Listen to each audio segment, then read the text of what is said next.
नमस्कार, मैं कन्हैया श्रीवास्तव और आप देख रहे हैं MDP न्यूज 24। आपके शहर मधुपुर में खुल गया है बुलेट का सर्विस सेंटर, जहां आपके रॉयल इनफील्ड से जुड़े सभी ओरिजिनल पार्ट्स और मॉडिफाई करने का सारा सामान उचित मूल्य पर उपलब्ध है। आगे बढ़ने से पहले नजर डालते हैं आज की प्रमुख खबरों पर। सिधो कान्हू मुर्मू विश्वविद्यालय के वेबिनार में चला अश्लील वीडियो, शर्मिंदा हुए लोग। मार्गोमुंडा प्रखंड में आयोजित हुआ झामुमो का कार्यकर्ता सम्मेलन। जसीडीह के रोहिणी स्टेट बैंक में चोरी का असफल प्रयास।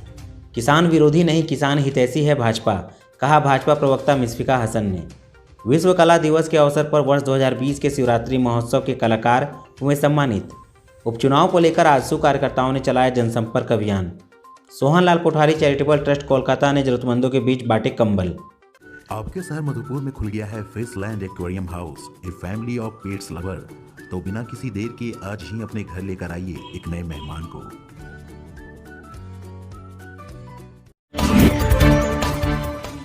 और अब खबरों को जानते हैं विस्तार से। दुमका के सिधो कान्हू मुर्मू विश्वविद्यालय में मानवाधिकार विषय पर आयोजित वेबिनार में कई बार अश्लील वीडियो चलने लगा। विश्वविद्यालय प्रशासन ने इस मामले में शिकायत दर्ज कराई है। दुमका के पुलिस अधीक्षक अंबर लकड़ा ने बताया कि गुरुवार को विश्व मानवाधिकार दिवस के अवसर पर आयोजित वेबिनार में कम से कम आधा दर्जन बार अश्लील वीडियो चलने की शिकायत विश्वविद्यालय प्रशासन ने की है। उन्होंने बताया कि सिधो कान्हू मुर्मू विश्वविद्यालय में इंटरनल क्वालिटी एश्योरेंस सेल की ओर से मानवाधिकार दिवस मनाने के लिए एक वेबिनार का आयोजन किया गया था। विश्वविद्यालय की ओर से पुलिस में की गई शिकायत के अनुसार वेबिनार में कम से कम आधा दर्जन बार किसी ने अश्लील वीडियो चला दिया, जिससे इसमें भाग ले रहे सभी लोगों को भारी शर्मिंदगी झेलनी पड़ी।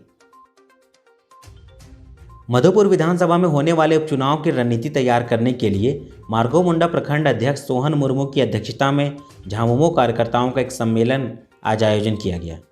सम्मेलन में मधुपुर विधानसभा प्रभारी हफीज अंसारी भी शामिल हुए। साथ ही प्रखंड क्षेत्र के झामुमो के सभी वरिष्ठ और युवा कार्यकर्ता उपस्थित होकर इस सम्मेलन को सफल बनाया। सभी कार्यकर्ताओं ने प्रभारी का जोरदार स्वागत किया। उपस्थित सभी वक्ताओं ने हफीज अंसारी को क्षेत्र से जिताकर विधानसभा भेजने का संकल्प लिया। दिसंबर लास्ट में यहाँ आचार संहिता लग जाए, मतलब कि जनवरी लास्ट तक या फरवरी फर्स्ट वीक में चुनाव हो जाए। भाइयों, मैं एक कार्यकर्ता हूं और मोर्चा के सिपाही होने के नाते आप लोग को सेवा करते आया हूं। मैं अपने वालिद साहब के पीछे पीछे जब उनके गैरहाजिरी में जो भी काम पड़ता था, मैं आप लोग को भाइयों, ये चुनाव सिर्फ हफीज का चुनाव नहीं है, ये चुनाव इस जसीडीह के रोहिणी स्टेट बैंक की शाखा में तड़के सुबह सेंधमारी करके चोरी का प्रयास किया गया, लेकिन लोहे का गेट होने के कारण चोरी करने में चोर असफल हुआ। ब्रांच के सहायक प्रबंधक ने बताया कि 10 बजे दिन में एटीएम के गार्ड ने सूचना दिया कि बैंक के पिछले हिस्से में बाथरूम की खिड़की तोड़कर किसी ने चोरी करने का प्रयास किया है। सूचना मिलते ही प्रशासन के द्वारा रोहिणी स्टेट बैंक पहुंचकर निरीक्षण किया गया और बताया गया कि लगभग 15,000 रुपये तक का नुकसान हुआ है। इस मामले में एसडीपीओ विकास चंद्र श्रीवास्तव का कहना है कि मामले की छानबीन की जा रही है। चोरी का प्रयास तो किया गया है, लेकिन चोरी करने में चोर असफल हुए हैं। सुबह में कल हमारे एटीएम गार्ड ने हमें सूचना दी सर कि बैंक की मशीनरी हुई। मैं आया तो देखा बाथरूम का जंगला टूटा हुआ था, अंदर से दरवाज़ा टूटा, पर अंदर का सारे सामान सुरक्षित है। कुछ चोरी हुई, कुछ चीज़ किया नहीं। सीसीटीवी में कैद हुआ है, कुछ नहीं। ये तो सर आएंगे, उसके एक्सपर्ट देखा जाए, उसके बाद ही बताएंगे। सीसी कैमरा आपका चालू है? क्या नाम हुआ आपका? विवेक कुमार। विजय प्रताप। विजय। क्या जानकारी है? पीछे की ओर एक वॉशरूम है, उस वॉशरूम की खिड़की को तोड़कर घुसा गया, बट उसके आगे जो भी दरवाजे हैं उसको नहीं तोड़ा जा सका। एक कोशिश की गई है, हम लोग तहकीकात कर रहे हैं कि जो गैंग ऐसा है जो उसने किया है उसको जल्दी हम लोग कवर अप कर ले। और प्लस बैंक के मैनेजर से मेरी बात हुई है, मैंने उनको इंस्ट्रक्शन दिया है कि जो वॉशरूम का खिड़की का जो ग्रिल है उसको एटलीस्ट डबल लेयर में कर ले, क्योंकि बाकी खिड़कियाँ जो है वो डबल लेयर में। और भी जगह सेंधमारी का प्रयास हुआ है? हाँ, 2 जगह की कोशिश किया गया 2 जगह, लेकिन सफल नहीं हुए। तो उसका सिक्योरिटी ऑडिट के लिए मैंने बोला अफसर इंचार्ज को सिक्योरिटी ऑडिट करते हैं, जल्दी रिपोर्ट करें। भारतीय जनता पार्टी के झारखंड प्रदेश प्रवक्ता मिसफिका हसन ने देवघर के स्थानीय होटल में एक प्रेस वार्ता करके कहा कि विपक्ष किसान आंदोलन के नाम पर किसानों को भड़काने का काम कर रही है, जबकि भाजपा किसान विरोधी नहीं, किसान हितैषी रही है। किसान कहीं भी किसी भी वक्त किसी भी समय अपने धान को बेच सकते हैं। इसमें कहीं भी किसी प्रकार का परेशानी किसान भाइयों को नहीं होना चाहिए। वहीं भाजपा के देवघर जिला अध्यक्ष सह विधायक नारायण दास ने कहा कि आगामी 15 दिसंबर को देवघर के केके स्टेडियम में एक प्रमंडलीय किसान सम्मेलन का आयोजन किया जा रहा है, जिसमें झारखंड के प्रथम मुख्यमंत्री सह भाजपा के वरिष्ठ नेता बाबूलाल मरांडी का आगमन होगा और किसानों के लाए गए केंद्र सरकार के द्वारा किसान बिल के संदर्भ में विस्तार पूर्वक जानकारी दी जाएगी। उसको तैयार किया गया है। आज हम लोगों ने भारतीय जनता पार्टी की तरफ से ये प्रेस वार्ता रखी है देवघर जिले में, और ये प्रेस वार्ता रखी गई है किसान बिल 2020 को लेकर। जिस तरीके से भ्रांतियां पूरे देश भर में फैलाई जा रही है किसान बिल 2020 को लेकर, यही सब भ्रांतियां हम लोग चाहते हैं कि इस प्रेस वार्ता के माध्यम से जो है लोगों तक पहुंचे कि ये भ्रांतियां बिल्कुल हम लोग इसकी को खंडित कर रहे हैं। खास करके कुछ विषय हैं जो हम लोग आज मुख्य रूप से रख रहे हैं, जैसे कि एमएसपी इस कानून में बिल्कुल निरस्त नहीं किया जाएगा, ये एज इट इज़ रहेगा। एमएसपी की व्यवस्था बनी रहेगी। एपीएमसी से द्वारा संचालित जितनी भी कृषि मंडियां हैं वो राज्य में एज इट इज़ रहेंगी।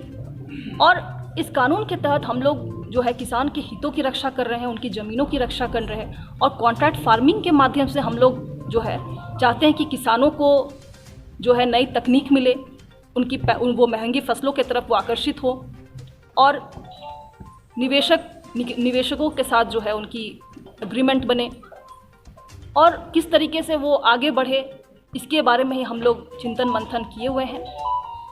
सबसे बड़ी बात की भ्रांतियां को हम लोग दूर करने के लिए ही आज ये बैठक मुख्य रूप से ये प्रेस वार्ता हम लोगों ने बुलाई है। 15 दिसंबर यानी परसों को केकेएन स्टेडियम में प्रमंडलीय किसान सम्मेलन आयोजित किया जा रहा है, जिसमें यहाँ के प्रथम मुख्यमंत्री आदरणीय बाबूलाल जी मरांडी बतौर मुख्य अतिथि होंगे, और केंद्र सरकार के द्वारा जो किसानों के प्रति, किसानों के हित के लिए जो कानून लाया गया है, और ये विपक्ष जो अभी बरगलाने का काम किसानों के लिए कर रहा है, उसी के आलोक में प्रमंडलीय बैठक है, जिसमें किसान से भारतीय जनता पार्टी के शीर्ष नेता रूबरू होंगे, और केंद्र सरकार के द्वारा जितनी कल्याणकारी योजनाएं किसानों के लिए चलाई जा रही है वो किसानों के समक्ष रखेंगे। आशा करते हैं कि ये कार्यक्रम सफल होगा, और भारतीय जनता पार्टी की ओर से देवघर जिला में कई कार्यक्रम तय किया गया है। जैसे कल जिला कार्य समिति की बैठक है, वो मधुपुर में होना है, फिर 15 तारीख को प्रमंडलीय किसान सम्मेलन होना है, फिर 16 तारीख को सभी मंडलों में सड़क, पानी, बिजली, जब से ये झारखंड में हेमंत सोरेन की सरकार बनी है, विकास अवरुद्ध है, किसी कोने से विकास दिखाई नहीं दे रहा है।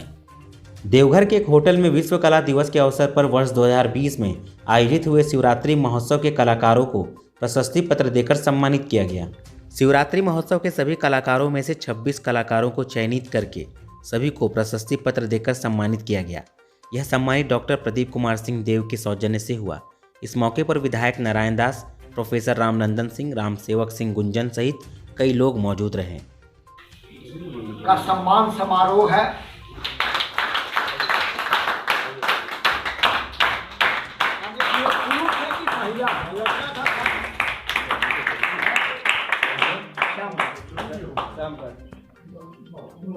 सामूहिक दीजिए।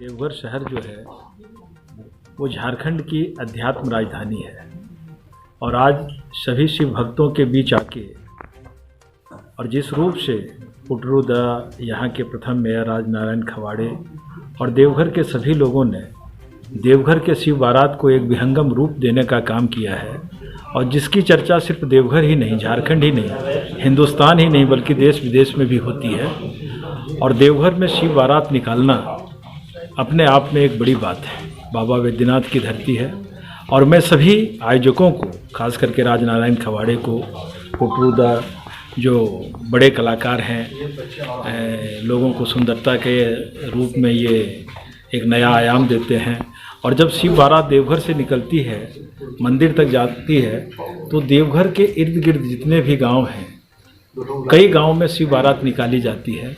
लेकिन आज भी उस गांव से देवघर शिव बारात को देखने के लिए लोग आते हैं। ये विहंगम स्वरूप है देवघर शिवरात्रि का। तो आयोजक के रूप में अध्यक्ष राजनारायण खवाड़े को और उनके सभी टीमों को, और ख़ास करके जिनके विषय में कहा गया कि ये प्राइज के यूनिवर्सिटी है, तो प्रदीप देव जी को मेरी ओर से हार्दिक शुभकामनाएं। के दौरान हमारे देवघर शहर के जितने भी कलाकार यहाँ पर अहम भूमिका निभाई थी, उनमें 26 कलाकारों को हम लोग आज सम्मानित किए हैं। ये मेरे लिए खुशी की बात है कि ऐसे कलाकारों को हमने एक मंच में देखने को मौका मिला। यूँ है, देखिए बाबा नगरी है, यहाँ बाबा को यदि नज़रअंदाज कर दे तो लोगों के लिए बेईमानी होगी। तो बाबा का शिव बारात निकालने के लिए जो एक यहाँ जो तैयारी होती है वो एक नायाब हो गया, ऐतिहासिक हो गया। इसकी चर्चाएं अब जो है सालों साल होते रहेगी। इस बारात को निकालने में हमारे राजनारायण खवाड़े जी का पूर्ण सहयोग है।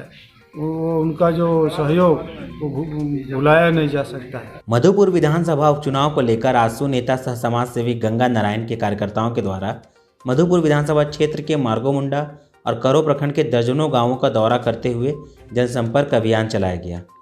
इस दौरान करो प्रखंड के ग्रामीणों से मिलकर आगामी मधुपुर विधानसभा उपचुनाव में स्थानीय प्रत्याशी गंगा नारायण सिंह के पक्ष में समर्थन देने का अपील किया गया। उन्होंने कहा कि मधुपुर विधानसभा क्षेत्र के विकास के लिए एक बार युवा समाजसेवी को सेवा करने का मौका दे, ताकि क्षेत्र का विकास तीव्र गति से किया जा सके। इस मौके पर मुरारी पोद्दार, कामदेव मंडल, सुभाष मंडल, सूरज, राजा, रिंकू, मिथुन, छोटू समेत दर्जनों कार्यकर्ता और ग्रामीण मौजूद थे। कोलकाता के सोहनलाल कोठारी चैरिटेबल ट्रस्ट के द्वारा कड़ाके की ठंड को देखते हुए आज मधुपुर के गढ़िया बस स्टैंड और रेलवे स्टेशन में गरीबों और जरूरतमंदों के बीच कंबल का वितरण किया गया। मौके पर सोहनलाल कोठारी चैरिटेबल ट्रस्ट के ट्रस्टी लच्छू कोठारी और रंजीत कोठारी मौजूद रहे। उन्होंने बताया कि ठंड को देखते हुए ट्रस्ट के द्वारा लगातार गरीबों और जरूरतमंदों के बीच कंबल वितरण का कार्यक्रम चलाया जाएगा। कंबल वितरण करवाने में नरेश सिंह की भूमिका अहम रही। ये हमारे मधुपुर के लच्छू कोठारी जी हैं। उनके सौजन्य से हम लोग आज मधुपुर में जगह जगह पर पहुंचकर कोई भी गरीब असहाय आदमी ठंड से पीड़ित ना रहे, इसके लिए हम लोग उनके माध्यम से कंबल वितरण कर रहे हैं।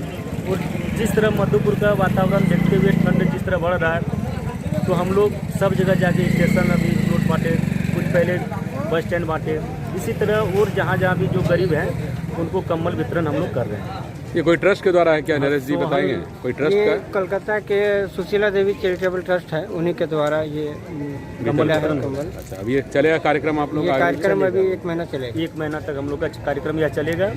कोई भी गरीब आदमी है जो मतलब अपने सामर्थ्य से कंबल या और कोई सामान नहीं खरीद सकते हैं, तो उनको हम लोग देने का प्रयास कर रहे हैं जितना। और आज के लिए बस इतना ही। तो दीजिए मुझे इजाज़त, फिर मिलेंगे आपसे अगली बार। तब तक के लिए आप सभी को हमारा नमस्कार।